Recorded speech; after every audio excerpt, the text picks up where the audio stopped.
Hello everybody, welcome back to Pokemon Sword and Shield. In this one we're going to be taking a look at how to get the Gigantamax Sandaconda. Of course, the first thing you're going to want to do is grab yourself a wishing piece. I think it's called a wishing piece. Yeah, wishing piece.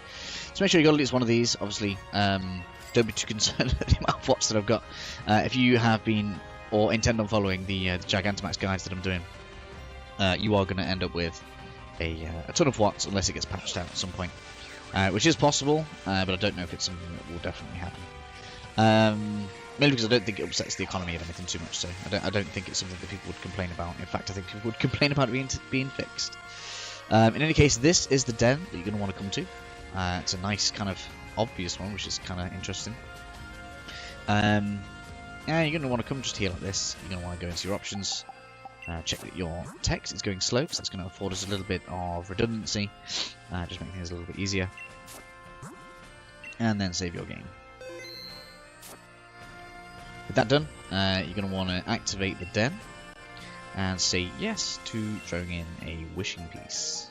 Once that's done, obviously once we get to this bit, I just want to demonstrate this bit, or explain this bit, should I say. So you're going to press yes, almost immediately press home, and keep an eye out in the center of the world to see whether or not this beam is going to be red or purple. We're after a purple beam, so let's see how this goes. Now I'm a little bit off-turned here, so I'm having to repeat this, and that is going to be a red beam. So, if it's a red beam, close your game and reload it. Obviously this is going to bring us back to just before we activated the wishing well. I'm going to do this a second time just so that you guys can kind of see it and maybe follow along if that's what you need to do.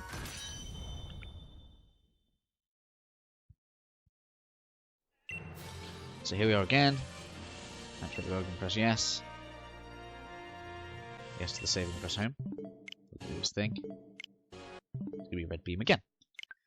We are going to repeat this over and over until we get the purple beam. Now, the purple beam should have something close to like a 10%, I suppose you'd call it a spawn chance. And so I will skip until it actually happens. Catch you in a second. Okay then, so as you can see, a few attempts later we have our purple beam. The game does in fact save for you at this point, but because I like to be safe, I like to have a manual save here. You probably don't need to do that, and just kind of, it's just how I like to do it. So of course when you look in here, that was like a, I can't remember what it's called now. That's not the Pokemon that we want, ultimately. So what we want to do here is reset this part of the den. And to do this part we need to invite others and allow the timer to begin. Once the timer has begun, we can go to settings, all the way down to system, date and time. Make sure you're not synchronizing with the internet. Go forward one day. You will need to change the month and year if you do happen to go that far forward. And then exit the raid, or the den. I don't know what I'm supposed to call these. The den. Of course, obviously I didn't kind of look at that enough there. But that causes the den to reset, as you saw, and now we have a different Pokemon. Just to kind of repeat that so you guys can see it. Timer begins. Sorry guys, I've got something in my throat, just killing me right now. Go across like that. Back in. We'll leave. Little flash, and we get even more watts. So of course we're going to need to repeat this until we get the Pokemon that we want. In this case this is going to be the Gigantamax Sandaconda, which looks like a weird triangular shape. Obviously you'll see it in a second once I get it to show up. Okay then, so continuing on, here we have our Sandaconda. It looks like the shape looks kind of like a bouquet of flowers or something. So at this point I like to have another save just so that we have our progress bookmarked. Of course I have auto-saves turned off just because I feel safer that way. And so here you now have the kind of choice whether or not you actually want to connect to the internet and bring players along, or if you want to do it on your own. I'm going to do it solo for this. This is a ground type Pokemon, which means water, grass and flying is super effective against it. And flying would actually make you immune to a lot of its ground moves. So, extra points in my opinion for bringing something like Gyarados.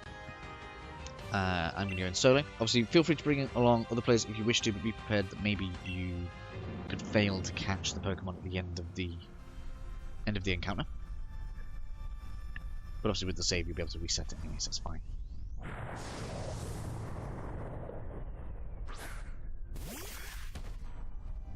Okay, so Beginning of the battle, you're going to want to immediately use your ability to Dynamax. I'm sorry if you guys can hear the cable being tapped, it's falling all over the place.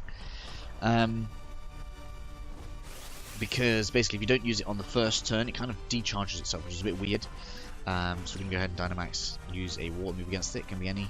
I like to use Scald as an attack, but we've got more than 10 of both of them. We only get 10 turns, so it doesn't really matter. See how many shields this bad boy's got.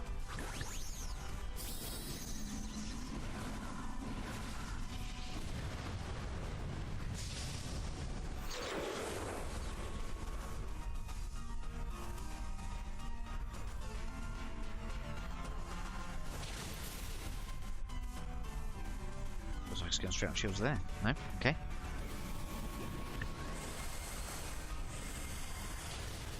There's the shields, wasted damage. The damage kind of gets hard halted once the shields begin. You can still penetrate the shields. It seems most particularly with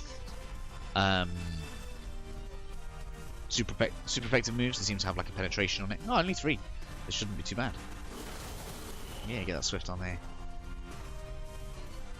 And it would appear we've got two super effective Pokemon with us as well. We've been quite lucky in the lineup this time around.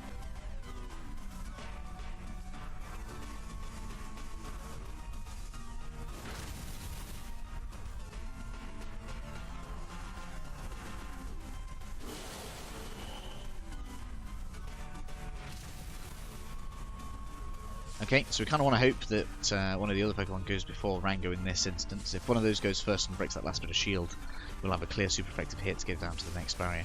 The 5-star Pokemon always seem to have 2 sets of shields, so just bear that in mind. We also have a limit of 4 feints between the party. I mean, at level 70 it seems very rare that my Pokemon actually go down, so it tends to be the NPCs that go down. But just be aware of that. There we go, perfect. Doesn't knock it down to its second shield. Smash.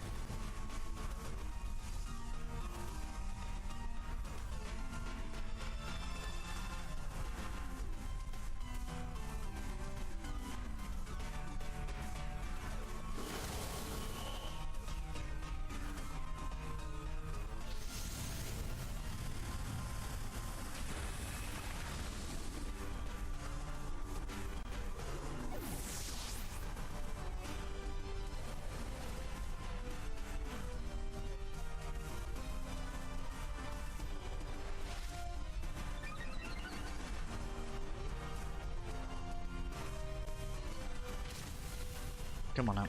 We just need to knock his shields down, we're good. I feel like we're doing okay. We're 1 feint down so far. And it's got 2 shields left. It's going to be a bit of a waste. This is our last Dynamax move, which is a shame because that's going to hit once. And then our Dynamax move is going to just get wasted against that 1 shield, which is a shame.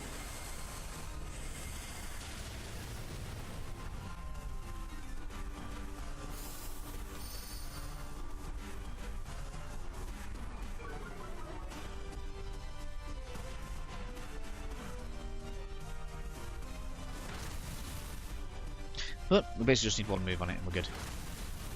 Oh god. There goes two feints down, it's a shame. But I'm fairly confident we're there now.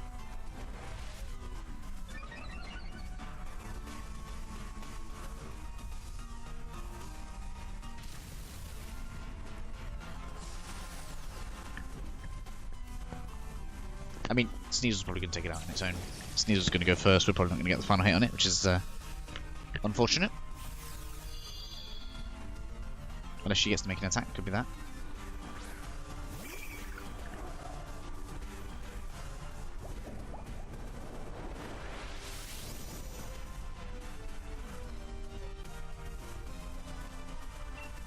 Okay, get my Scald in here.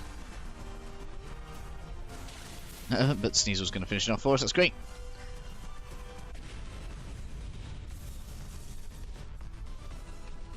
Okay, stick an Ultra Ball out there just in case. But fairly confident this will be a catch.